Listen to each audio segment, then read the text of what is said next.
Welcome back to the Convo Couch, ladies and gentlemen. I'm Pasta Jardula. I'm Fiorella.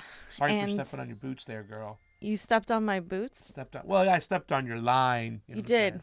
I'm just so used to coming in first with the energy, get it up here, and then, Fiorella calms us down and gets all serious. And when we get really mundane and really sad and want to slice our throats, I come in there and make us happy again, and then we get back down there, and Fia gives you the savagery of what's going on. I'm only calm on camera, but off camera, it's another story. Oh, well, yeah. we know this. We do. What's going on in Venezuela or the embassy? Oh, my God. Fams? So I don't know if many of you have seen my video with Kevin Zeese, but I interviewed him. He was at the embassy, and he was telling me how the situation was going and how the pro-coup Guaido protesters were very rude and causing a lot of trouble for them. Well, the situation has escalated, and as of this morning, they also cut off the water. So last night, they cut off the electrical power of the entire embassy. This is a Venezuelan embassy in D.C., if you haven't been following along.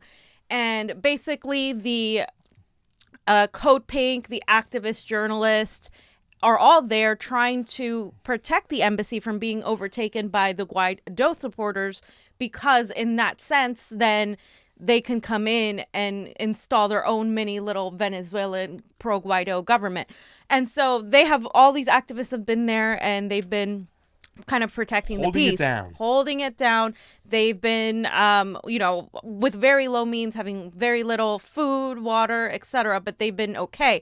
But now the situation has gotten worse because the pro-Guaido supporters have blocked the entrance and have kept them from getting any kind of food and any kind of supplies. And so last night, the United States government and the pro-Guaido, people broke international law by forcing them to go without food, water, and power.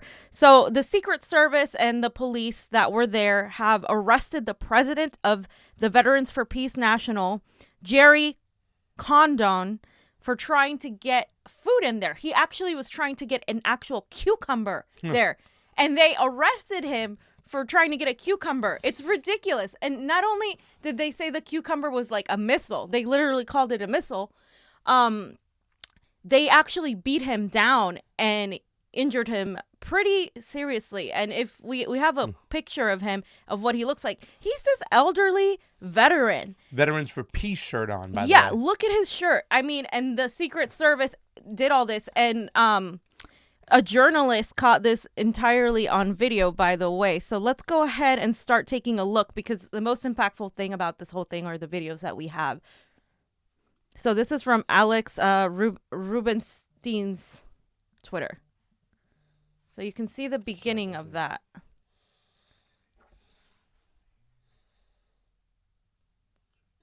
And you see, and they're pulling him off. Yeah, look at it.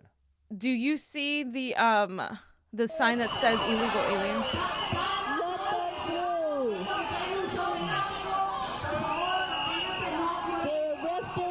They're arresting somebody who is trying to bring food. That's all he is doing. He is bringing food because the people surrounding this don't let any food come through. And now they're applauding. Yeah. Hey, fam. Mm-hmm. Can we digress for a second? Because I want to kind of ask about, so the audience understands exactly what's going on. Because a lot of people that are getting news to this, they're like, well, what's going on? Why are they trying to sweat them out of sorts? I don't know what the word would be, or just get them out. You know what I'm saying? But I mean, they're obviously trying to get them out, but now they're shutting off the electricity, not letting food go in, using the Guaido supporters to intimidate them. Why are they trying to do this? Okay, so there is an ambassador named Carlos Vecchio, and he's the one leading this. He's an ambassador to the, whatever president they want to call him, Guaido. And him and the people are there to protest the anti-interventionists there. They're trying to get them out, because if they get a hold of the Venezuelan embassy, they can then act accordingly to the Guaido type of government, brings them closer for the United States to establish and install their own coup, which is what we're trying to do, which ironically in Venezuela, it's not going well for them at all. No. They are failing miserably. And this coup. And the United States, Donald Trump and his like minions are acting like, you know, to do whatever they can to get them out of there, because this is very symbolic. An embassy is an extension of the country in a foreign country. So basically, if they are able to do this, then they can have more control over what goes on. And so they are trying to literally keep that from happening, and they've been there for a while, and they will be there as long as it takes. They said they're not going to leave even without water, even without food, even without any kind of means. These are the people that are in there, yes. the Kevin Zeeses and the Medea yes, Benjamin. Exactly. So you're saying that pretty much they're trying to get them out so they can delegitimize Maduro's government, yes. get Guaido's government into the embassy, and legitimize their government. Right, in the eyes of the American people. And in the eyes of American people of the West, obviously. Yeah. And you're also saying pretty much, and we saw from Max Blumenthal, is that Trump and Pompeo and Bolton, they're okaying this type of behavior. They're instructing the Secret Service to stop protesters and people from trying to get food and whatnot. They're breaking the law. They're breaking the law. Yeah, which is what I'm going to go into in a minute. Rogue governments. They are absolutely breaking the law, and so is the Secret Service, and so are the police that are there. And we'll talk about this later, but people have compared what's going on here to what happened in Charlottesville with the level of racism, vitriol, and just the actions of the law enforcement. Yes, the fascism of these police officers and who are okaying this kind of behavior. And the Guaido supporters are turning it around and saying, oh, but they're the ones being violent. But there's no denying it because we have videos. So journalist Anya Parampil, who has been on RT and has been on site following the situation, did a really great job by covering from the window. She got some footage from the window, and she pretty much has this 25-minute video. We're only going to see a couple snippets of it, but it's going to show you the beginning of what they did to this man, who is a veteran and older. For peace. And about 5 minutes and 20 seconds. We'll go to it, and so you guys can see.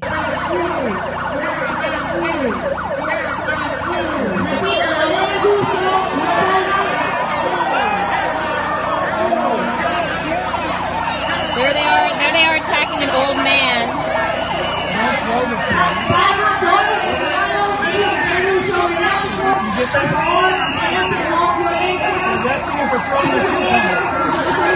They're arresting a Veterans for Peace activist for throwing a cucumber.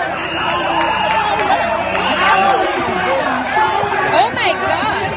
Look at this.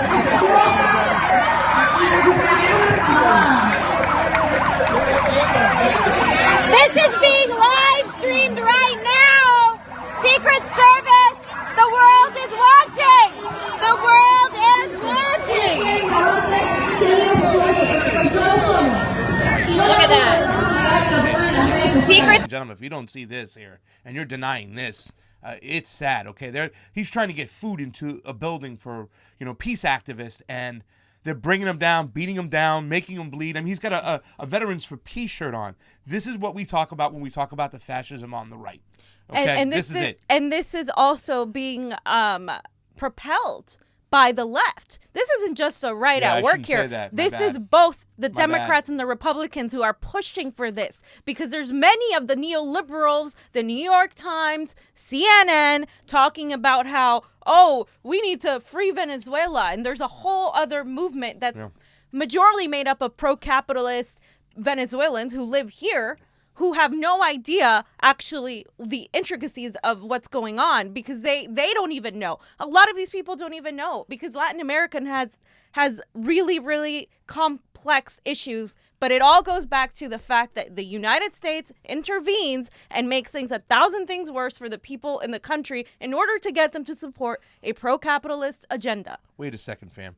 Are you trying to tell me that the establishment neoliberal Democrats are standing by and supporting the fascist moves of Donald Trump? They are, but they're just not talking about it.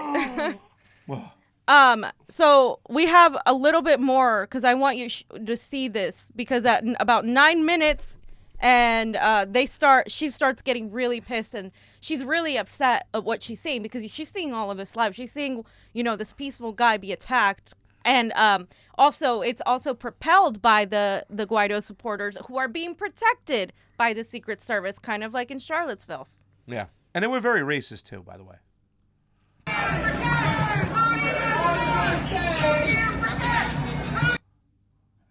Who do you protect? That's awesome. Yeah, they're asking them who they protect because basically we need to know exactly where they stand. Cucumbers. You know how foolish that makes you look? He's just sitting there. Secret Service, this is live! Everybody in the world just saw that who's watching! Wow. Everyone! Everybody saw that. You threw an elderly man to the ground for trying to deliver food to people who are legally inside this embassy! You are lying! You are lying to Lies the upon American lies people. upon lies.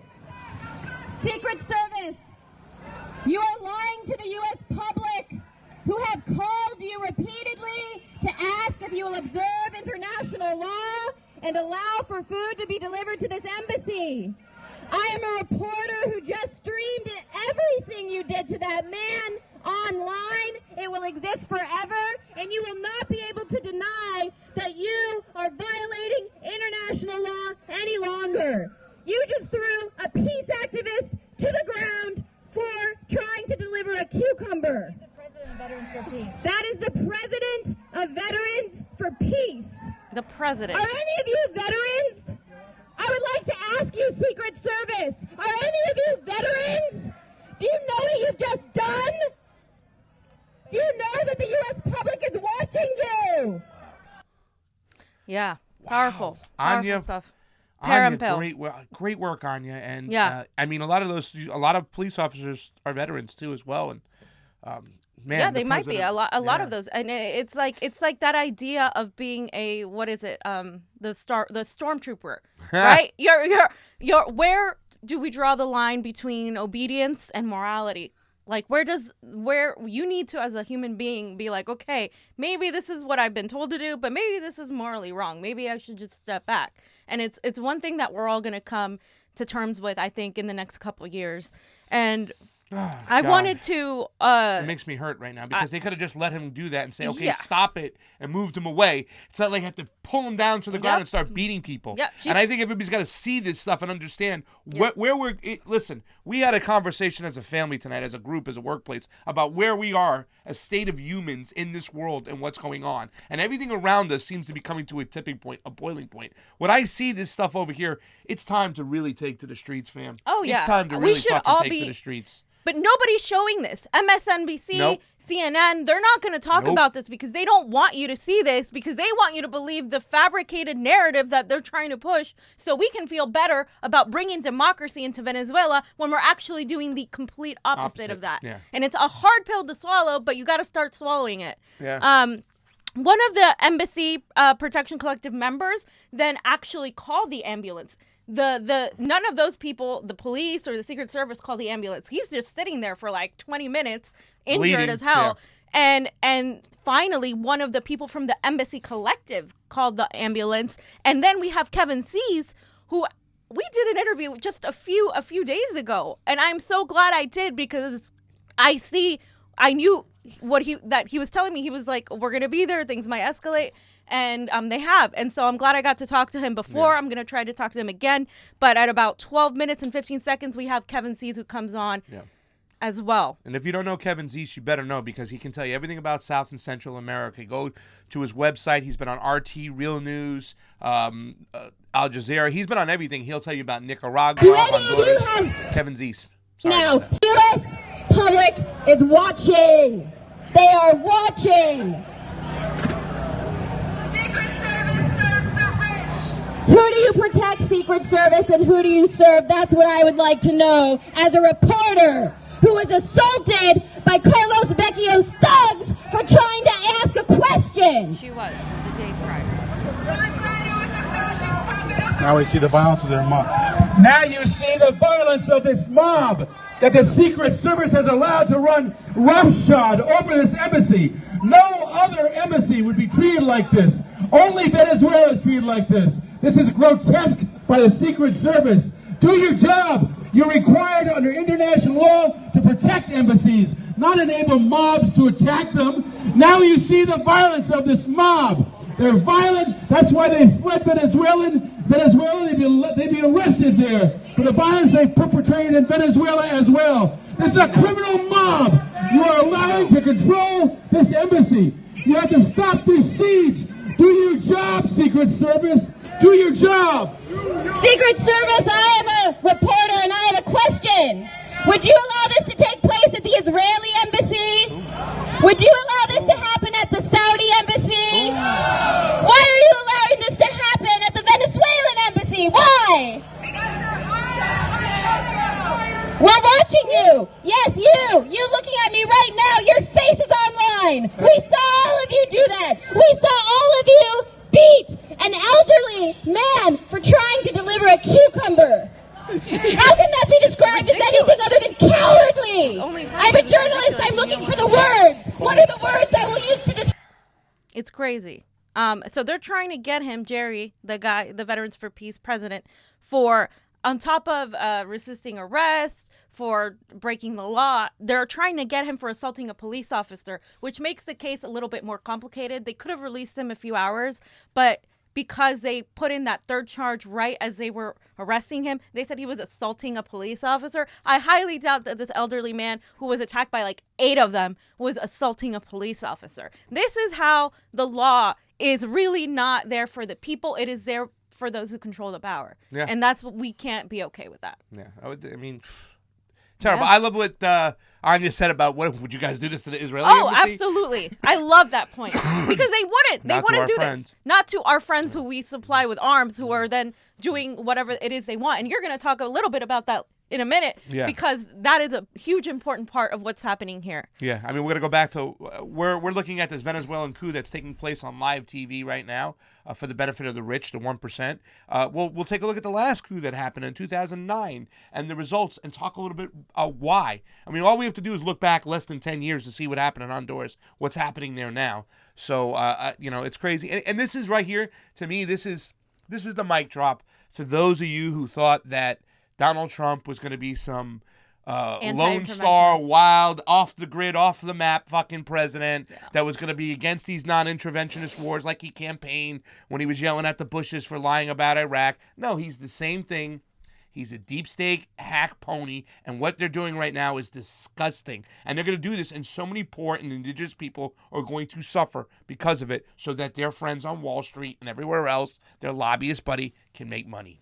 Exactly. So let me just also explain to you guys that the Carlos Vecchio, the man she claimed was involved in the assault of her, entered the blackout. He's the one that ordered the blackout that took place. And he said, in this is a translation because he said this in Spanish, as you guys can see it there. We have decided to give them a bit of the experience of living in Venezuela under the failed socialism of Maduro. As of this moment, they will not have electric power. Next step, your exit. So that is what he said. And then we also have a video, a little video that is just going to be silent as I talk about this. Because what these people don't realize is that they're breaking international law under the Vienna Diplomatic Convention, mainly under Article 25, but it's also under a couple of other articles as well. And, well, you can just show the picture. That's fine. So we have here, you see Article 22, Article 23. It's not like they listen to these. They always they ignore these laws anyway. Oh, yeah. Every single piece of international law of the United States, they use their veto power or their muscles to ignore it anyway. So it's like nobody's going to be held responsible for this. And this goes right up to the top. But it says Pompeo, Bolton. They're supposed to protect him. Yeah, they are. They're supposed to. The Secret Service is supposed to protect the people who are at the embassy. They are doing the exact opposite. It also says Article 25 is the most prevalent one. It says the sending state and the head of the mission shall be exempt from all national, regional, or let me see, what does it say? Regional or municipal dues and taxes and reject the premises of the mission, which whether onward or leased. So basically, they're supposed to protect the people there. They're not supposed to cut off their power. They're not supposed to cut off their water. They're not supposed to do exactly what they're doing. Yeah. And also, another thing is that the here's 25, the one I wanted to read. The receiving state shall accord full facilities at the function of the mission. So that's exactly what they're not doing. And then the bill the electric bill, because they checked. The electric bill is at zero. So it's not like they haven't paid the electric bill. They have nothing to do with the electric bill. The people who are the legal owners of the embassy pay the electric bill. It's at zero. So that's what they're shutting. That's what they're doing right now. They have no like legal reason to do what they're doing. And also right here, Mint Press, right? Yeah. Mint Press has a lot of really great stuff a lot of the time. So they did a whole letter basically asking, petitioning journalists to stand with these people at the embassy because it's completely illegal. That's that's the point of it. It's not only immoral, it's illegal under international law. And she mentions Anya and Alex there for her. Unfortunately, fam, I don't think anybody's going to have to pay a price here in this one because, once again, nobody ever goes to jail for breaking laws and doing anything illegal, especially the elites in this country. I would like to hang somebody on this thing right here. I would like to fucking make sure that John Bolton of Pompeo gets thrown to the fucking street. Oh, yeah, this is disgusting. For breaking international law. It is disgusting as can be. I mean, we're actually just... we're playing fucking God of the world, but the United States always does that with their elites. And right here, what can we do? We can just keep protesting, keep going to the streets. Jorge Ariaza, what did he say? He's the legitimate prime minister of Venezuela, foreign minister of Venezuela, and he's the guy who's allowed to be there. Yeah, and he says he's in Venezuela, but he says our recognition of the dignity and firmness of the protective collective of our former U.S. embassy. They besiege, assault, block, and even cut off electricity. Does it not sound familiar to you? It is the same illegal strategy of imperialism against the Venezuelan people. So he's saying it's a microcosm of what that the United States is doing in Venezuela. And it is, because an embassy, like I said, is an extension of the country. And this is exactly what's happening in Venezuela. This is exactly what we're doing to Venezuelans abroad. It's ironic, and it's there. And here's a couple more important videos. in the dark, huh? In the dark with a candle. Kevin Sees is talking, and this is kind of a really nice video because it summarizes pretty much everything that happened. I love this guy. If you don't know Kevin Zeese, now you know. Get him. Kumbaya, baby. Hi, I'm talking to you from the Venezuelan Embassy with the Embassy Protection Collective. The authorities just illegally turned off our electricity. Kumbaya, my lord. We expected this, we're prepared for it, and we're not leaving. It's ironic that the United States government attacked Venezuela's electric grid, and now they're attacking the Embassy of Venezuela's electricity. He spoke about that. They attacked Venezuela with sanctions that meant food was difficult to get. They've used sanctions to prevent us from getting food as well. The people of Venezuela have stood in solidarity and strength against these attacks. We're going to do the same thing here. We're not leaving. We're going to resist. We're going to stand in solidarity with the Venezuelan people and the elected government of Venezuela. Wait. No, go back.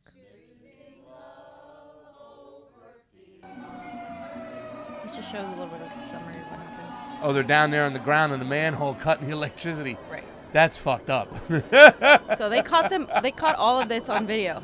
Oh, that's exactly what so they're doing. fucked up. They can't even deny it now. If you watch Snowden the movie, fam, you'll see they planted bugs in the electric grids all over these countries that they build stuff in.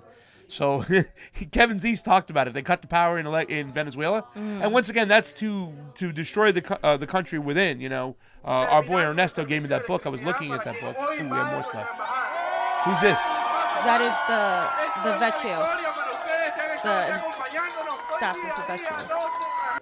With all the those people look like really starving, hungry Venezuelans, indigenous and stuff like that. Yeah, it's like they went to down some street where a bunch of Venezuelan people hang out in New York or in Washington D.C. that are uppity, rich, and come over here and protest and whatnot. Right. You see the people in the streets marching with Maduro. They're poor indigenous people. They're the workers of the country. Yep. And once again, he just wants to give money and love to the workers. Same thing that Hugo Chavez did. Maduro was an extension of that, but we can't have that in our country. You know why? They got oil, they got minerals. We got to sell them weapons and so on.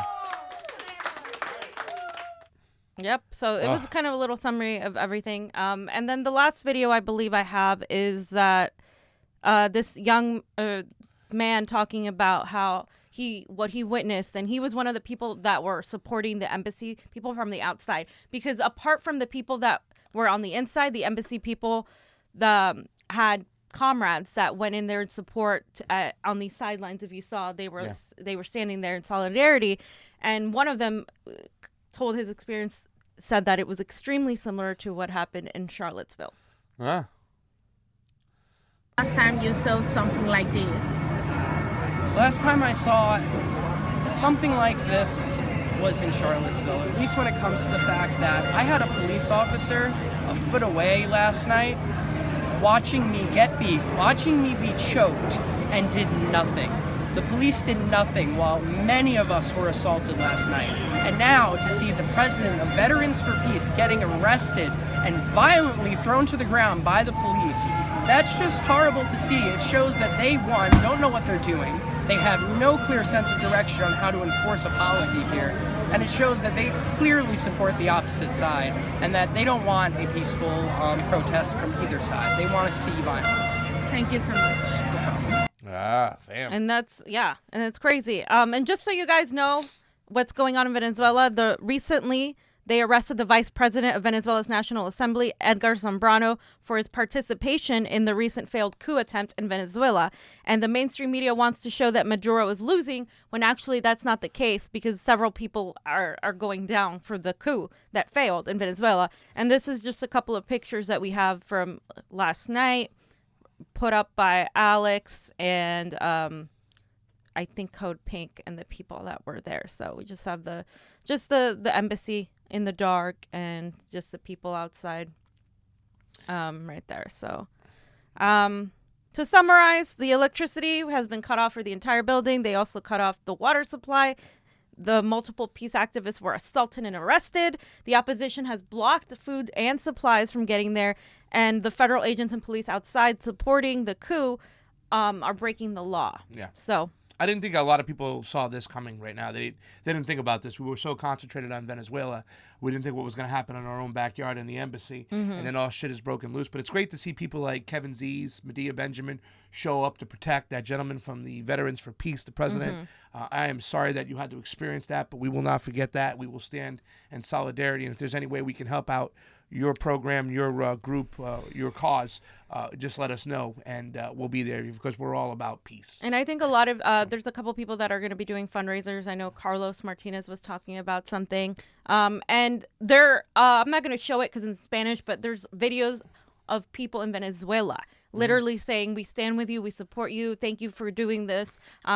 Thank you for keeping us there, for keeping the peace, for protecting Venezuela." All these people, Venezuelans, giving them videos of hope and stuff, because there are people in Venezuela who support Maduro. In fact, it's the majority of the people of Venezuela who support Maduro. So it's kind of this idea that we have to get out of our heads that we're helping Venezuela by installing a CIA puppet. We are actually helping to destroy. Yeah. And the only two people that are the leading candidates that, besides this gentleman named Seth Moulton, who was a congressman and he's now running as president. I barely ever heard of him, but Bernie Sanders and Tulsi have signed the resolution SJ 11 HR 1004 to stay out of Venezuela, and they are pretty much the only two major candidates. You look at the rest of them, they have not signed. Kristen Gillibrand, Cory Booker, Kamala Harris, Amy Klobuchar, Tim Ryan, Eric Swalwell, and Elizabeth Warren haven't signed that. So Of course, one of the reasons why very flippy floppy. I woman. love Tulsi is I support Tulsi over Warren is because of her foreign policy. I think Tulsi's foreign policy is always on point. She's made several things about Venezuela. She's looking to literally take us off wars. She's talking about North Korea. She's actually vowed this morning, or actually a few hours ago, to completely denuclearize everything and keep us out of war. I mean, we also have a video we just released about where the Democratic candidates stand on Venezuela. We have their tweets, video. their statements. And once again, Elizabeth Warren is one of those we kind of highlighted, that when she came out first, she was like against sanctions, because people don't understand, the American population doesn't understand how bad sanctions really are, and they kill. You even had a point where Peter Buttigieg was trying to say we can target sanctions to just do this. Like, no, you can't target sanctions. They hurt the poor people, They hurt and the- the government yeah, never the economy. pays the price. It's the poor indigenous people. And Elizabeth Warren has been very flippy-floppy with this, gone back and forth. So please go on over to our YouTube, like, share, and subscribe. YouTube, the Convo Couch. Yes, the Convo Couch YouTube. We have 2 particular videos out there. Fam has a Buttigieg video. Buttigieg, I say his name wrong. Everybody Buttigieg. says his name wrong. It's Right. Booty Judge. Buttigieg has a video out there, and she explains, breaks it down on why he's not a progressive. And I've been disturbed by a lot of people out there. It's like, oh, I like this guy Buttigieg, and I'm like, no, he's terrible just because he talks nice. I call him Buttigieg because to me he's just like Obama, platitudes, empty promises, and of course we have to keep our eye on Elizabeth Warren. And I also want to point out that Andrew Yang has been pretty good on the situation, but we have to also stop talking about Venezuelans' elections being delegitimizing them, because they were considered to be some of the better election processes in the world when Jimmy Carter went there in 2012. Yep. And people who covered this last election, Blumenthal, Matei, they even said it was legit. I mean, they have better elections than us, fam. Yeah. They have better elections than us. I think the majority of people, including politicians, don't really know, so they should shut up before they make a mistake and flub and say, oh, well, just kind of follow the same narrative without even doing the research. It's it's really easy to do, especially when you don't know about a subject. But no, their elections were absolutely legitimate. Forms of and the idea identification that they weren't is coming from the pro-interventionist establishment of both the neocons and the neoliberals, which is they love war, they love sanctions, and that's where they will always agree. Yeah. So, Apostle, you wanted to talk about a further point about this. Well, I want to talk about the regime change war and whatnot. I wanted to just go over this briefly because I want to kind of get a little depth. In fact, my next video I want to do about pointing out some of the regime change wars. But fam, if you work for the State Department, if you were working for those Secret Service people, you were on that side, the Guaido people and stuff like that, what would be your reasons, legitimate reasons as a country for regime change war? I mean, I put a couple answers down. Yeah. I don't know if it's anything springs with you, but it's always they're saying it's humanitarian crisis. Right. Well, what about this country right now? What about that one reporter who said, okay, you're worried about people on the streets. She drove through the streets of L.A., and she showed all these people with all these tents, and that's happening everywhere across our country. And when people say the economy's doing good, I'm like, no, it's not. It's doing good for some, but for the poor and working people, it's doing shit. And I really wish that the Democrats had the gall to attack Trump on that, but they don't. Instead they attack him on this false Russian narrative or Stormy Daniels or the way he is, or he's a racist. But they can't attack him on policy because they supported these policies themselves. That's why they don't. Or they say, oh, we have to remove this crazy dictator. Maduro is nuts. He's crazy. He's starving his people out. I mean, didn't you tell us, fam, that the guy was a bus driver? Yeah, he was a bus driver. And not only that, the things that are starving Venezuelans that hurt the Venezuelan economy were the sanctions that we imposed. Yes. Since trying to get Chavez out of there when he won in 1998. Yeah. I mean, this has been going on for over 20 years now. Yeah, it's been, and the last thing would be, fam, is they want to spread this democracy. They do.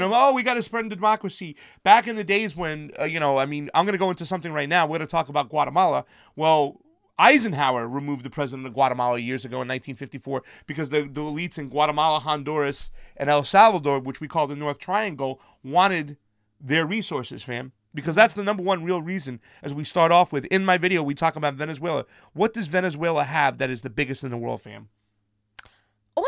Oil reserves. And Donald Trump has spoke openly about going after these oil reserves, taking it from the people. Chavistas, Hugo Chavez, he nationalized the oil. Maduro, same thing. But since then, we've been crippling them on their ways to drill it, to sell it, to get loans. We've been demonetizing their banking systems so they can't get it. But we want those resources, just as we did back in the 50s in Guatemala and Honduras, and that's why I don't eat bananas. Fam, you know what the second reason is why we will go into these situations? We got to sell them weapons.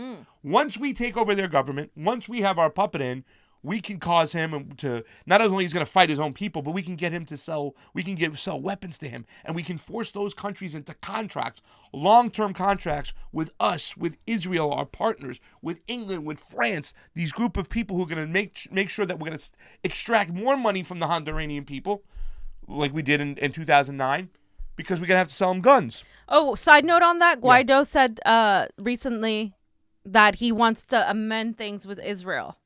by the way. So you can see the connections happening here, right? Like Guaido is going to be a pro-Israel, pro-Saudi, the same kind of bullshit. That is exactly what we don't want. None of us want that. We don't even want that in Trump our country.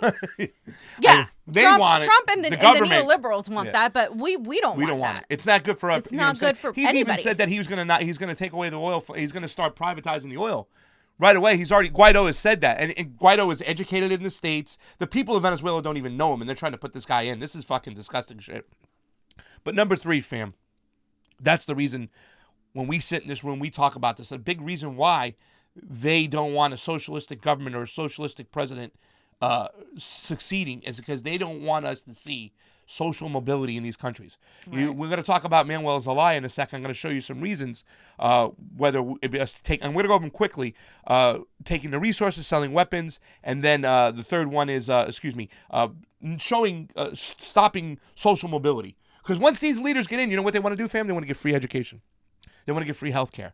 They want to give maternity leave. They want to give the indigenous people land. That's terrible. They don't want you to see as Americans that these third world countries are giving people, that. And Mexico's finally starting to do this. And that's why you're seeing the aligning of certain people coming together. And right now, North Korea and the United States are like this. Yeah. Okay, there's a lot going on with that, and then Iran and Russia, and we can see a potential for World War III. We've been seeing this coming for the last few months, and we absolutely don't need that. Yeah, and it would help if we would stop getting involved in Venezuela. Yeah. It would help if we got the right people elected into our government, and these are the areas where we hope we keep pushing Bernie Sanders further to the left when it comes to dealing with Russia, because the number one job of any president for the last 40 years that I've been alive, that I've known, is to keep us out of war with Russia, the other nuclear power. That should be the number one job. But it seems like these neocons and these neolibs, they want one world order, and they keep pushing situations. Joe Biden, who these fucking neoliberals just rolled out, was a big pro-NATO guy, pro-Ukraine guy. The guy who just stinks and reeks of fucking war, and yet you want to put him up there. But let's talk about the number one reasons. We're going to talk about, and I didn't get any video for this one, fam, because there's so many videos online. If you haven't gone online, Banana Republic isn't just a clothing store, by the way. Banana Republic is an actual term that came from when in the 40s and the 50s, when certain oligarchs went there and aligned themselves with people in Guatemala, Honduras, and Salvador, which is known as the Triangles, to take over the fields. They built railroads, and for building the railroads, the government gave them land, took it away from people and gave it to them. And they took these fields and they built bananas, and they planted bananas and grew bananas, and it became a banana republic. So their whole land was stolen from them. Some of the best bananas in the world come from these areas, and it was called the UFC. Doctrine. Yeah, United Fruit Company and the Vaccaro brothers, who are now Chiquita and Dole, who live and thrive, and they never pay taxes. And that's why Pasta doesn't eat bananas. I don't eat bananas because they took it away from the people. They don't pay taxes in these countries. They don't pay good wages. These companies have had legitimate cases against them over the last several decades of workers' rights being evaded, just the poorest conditions. So these oligarchs have made money hand over fist in these other people's countries. And anytime we've seen situations, they removed the president. In 1954, his name is Estrada Cabrera, and I can remember it easy because Maria Estrada out there, Miguel Cabrera, one of my favorite baseball players, put them together. Well, he was a socialistic leader, and they had a revolution in Guatemala in 1954. The oligarchs went to Eisenhower, and they used the red fear again. He's a commie! And then the next thing you know, they remove him. They put their own people in there. They're back in business. The people are suffering. They're stealing the bananas, their resources from the land. And now we want to do the same thing in Venezuela. And guess what this causes, fam? Migration. Exactly. Now they turn the country into craziness, because now we're going to go into example 2, selling weapons. Honduras, 2009, we talked about the coup. We talked about Hillary Clinton, Barack Obama. They supported this stuff. Out front, they were trying to act like, oh my God, this is bad, but they got caught. WikiLeaks, more fucking emails leaked. They were having backdoor channels. They supported this coup. Even people within the Clinton Foundation, lobbyists within the Clinton Foundation, were exposed for supporting this coup. Well, guess who landed in Honduras just the other day? We'll show you. Take a look. 8,000 Israeli soldiers are being sent to Honduras as part of a treaty with Israel and the U.S. The soldiers' main mission will be to train the armed forces and national police of Honduras in border protection to stop migrants fleeing Honduras to the U.S. The Israeli soldiers will share space at the United States permanent military base in Palmerola. Honduras also has a 10-year agreement with Israel to purchase arms and other military equipment. Boom. Fam. They were forced in. This is when they remove Zelaya. They put in their own president. Now they got a 10-year contract to buy weapons from Israel. Why the fuck would anybody need a 10-year contract to buy weapons from fucking Israel and the United States? But that's the thing. And then we have a permanent military base there, fam, now. Zelaya wanted it gone. They have it there, and they're not, you know what I'm saying? And they're training people to keep the migrants in. So it's like Fort fucking Knox. We're going to cause chaos, cause all this suffering, and then cause this violence, there. and then keep you in. That's disgusting. We're disgusting. That was 2 days ago, fam. Telesaur America, they just landed there to train Israel, United States, and that's why we fucking removed Manuel Zelaya. And I'm telling you directly from the mouth of people from Honduras who have literally come to the TJ border, who I've spoken to, that they know that Hillary Clinton and Barack Obama were behind installing their pro-capitalist puppet there, when before that they had healthcare, they had higher wages. Yeah. The president that was there, Zelaya, was a very socialist-driven president, and he cared about the working class people. And then we did that. We went in there and we invaded and took over, and look what's happened to Honduras. And now this is the result that we're seeing, that they wanted this whole time, is to have Israel and the United States supply arms in order to control everything and brain over their imperialism with it's disgusting. It's the money factories keeps going. It's off for people suffering. It's the Monroe Doctrine. We're running through South and Central America, buckshot, doing whatever the fuck we want so the elites can make the money, and then we don't want to see any social mobility. And fam, you've gone down to the border so many times. Where are a lot of these people coming from? They're all coming, the majority of them are coming from Honduras. So to the Trump people out there, to the Trump fans, the people who want a wall to keep the migrants from coming in, why don't we start with stopping the actual cause of migration, which is our imperialistic ways, and planting our own puppets for the oligarchs' needs and wants and financial gains. If you're an American Joe person, the working person, you don't want these people to come. That's why you want the wall, right? You say you want to... Well, this is the reason why we're having problems. And the president that you supported, that you were going, build the wall, was out there campaigning as a non-interventionist, is anything but. Now he wants his own war in Venezuela, and it's disgusting. Fam, can I show you the third part? Because when they surrounded, this is what they did in June of 2009, late June. They surrounded Manuel Zelaya. He was in office for like a year, maybe, I think. Not even. They surrounded his house, 200 soldiers, took him hostage, put him on a plane, sent him to Costa Rica. They had their puppet within the government take over. And take a look at one of the local reporters, why she said they were doing this to Manuel Zelaya. And we'll give you a sense of what's going on, of why the United States does what they do. Costa Rica. A local journalist here could not hide her frustration. For the first time we had a president, a great president who was defending the poor, and simply because he was defending our cause, he was kidnapped this morning, and I weep these tears of indignation.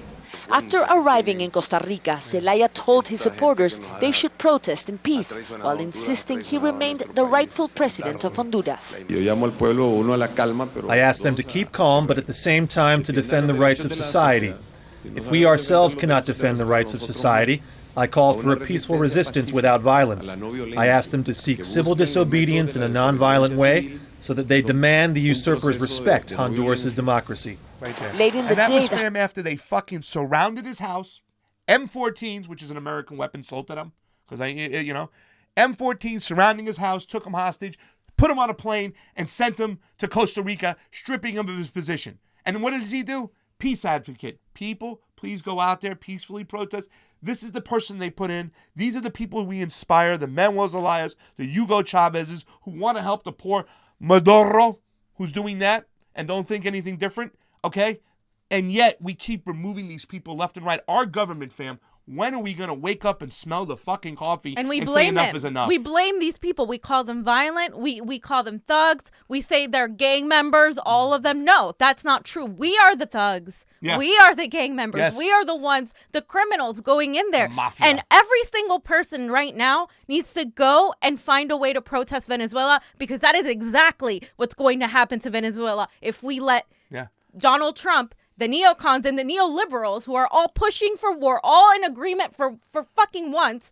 And that is exactly what's going to happen to Venezuela. And we cannot let that happen, because it's not only going to hurt the people abroad, it's going to hurt the people here. Yeah. We're already hurting. Yeah.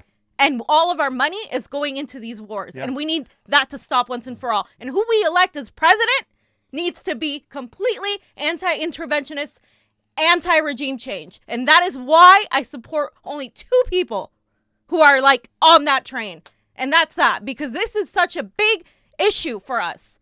It's a moral issue, and it's also an economic issue. And we need to really stand firm. We need to be out in the streets protesting. This is, again, we need an anti-war movement, and it needs to start now, because I don't believe it's strong enough yet. I'm going to leave it at that. I'm going to end the show on that note. Feed getting all savage. We want you to go over to our Convo Couch YouTube, like, share, and subscribe. We have a Twitter. We have a Facebook. We even have an Instagrizzy, fam. Instagram. God, so go on there. You're so Gen X. I know I am Gen X. Listen, we need you to go over there and help us out. If you have any few bucks, we also have a Patreon. The links are down below. Johnny Tsunami, you got anything to close the show out with? You got your beautiful leather jacket on there. Why don't you click on so people can see your El DeBarge looking face real quick? Johnny, he's taking forever over there. Look at him. He's over there. You got your microphone check. Here we go. I can't see my face. All right, you can't see his face. Anyways, there he is, Johnny Tsunami from the Capitol. Thank you so much. Get a light on your face maybe next time. Niko's about to go live. Niko's going to go live. Yep. Listen, all right, guys. We got some new videos up. Like, share, subscribe. Help us out. I am Pasta Jardula. And I'm Fiorella. Stay tuned for Niko. Convo Convo out.